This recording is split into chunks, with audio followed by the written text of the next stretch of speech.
Indonesia Corruption Watch dan Komisi untuk Orang Hilang dan Tindak Kekerasan atau Kontras menilai perlu ada audit terhadap aplikasi Sirekap untuk memeriksa dugaan manipulasi data.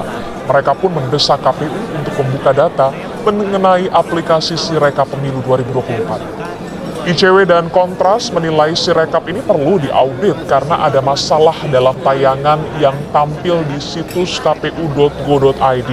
Mereka pun mendesak KPU membuka data mengenai aplikasi Sirekap Pemilu 2024 dan menuntut KPU menjawab surat permohonan pembukaan data dalam 3 hari ke depan.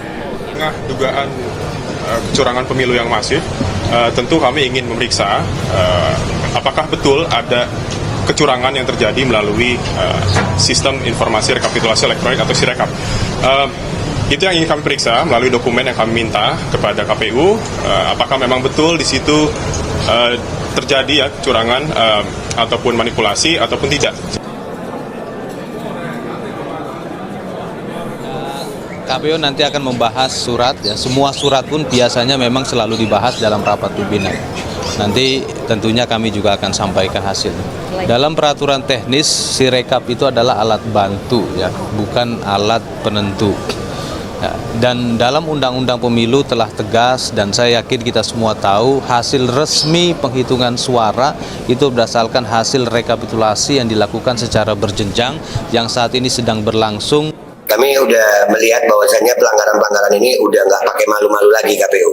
Dan ini kami sangat sesalkan karena anggaran KPU itu kalau nggak salah informasinya 77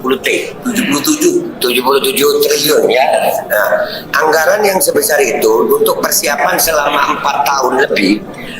Bagaimana aplikasi Sirekap itu servernya ditemukan ada 2 pendapat, ada yang bilang di Singapura, ada yang bilang di Cina, tapi dua-duanya itu server ada Perancis, ada di Perancis juga. Artinya ini pelanggaran pidana yang secara jelas karena itu ada undang-undangnya. Terus yang kedua, KPU juga mengakui bahwasanya ada salah input. Nah ini yang namanya kesalahan itu pasti ada konsekuensi hukumnya sih. Jangan cuma minta maaf. Jangan cuma minta, nggak bisa. Andai kata kita ini sekarang ini rumah kita kemalingan, itu kita akan marah. Nah hari ini kita melihat yang kemalingan itu bukan lagi barang di rumah kita, tapi suara rakyat. Nah, dan kita nggak bisa tinggal diam aja. Kalau jumlahnya jutaan bukan dimaling, dirampok. Dan ini dilakukan secara terang-terangan, terstruktur, sistematis, dan masif. Ini udah nggak pakai malu, atau memang karena mereka udah nggak punya kemaluan.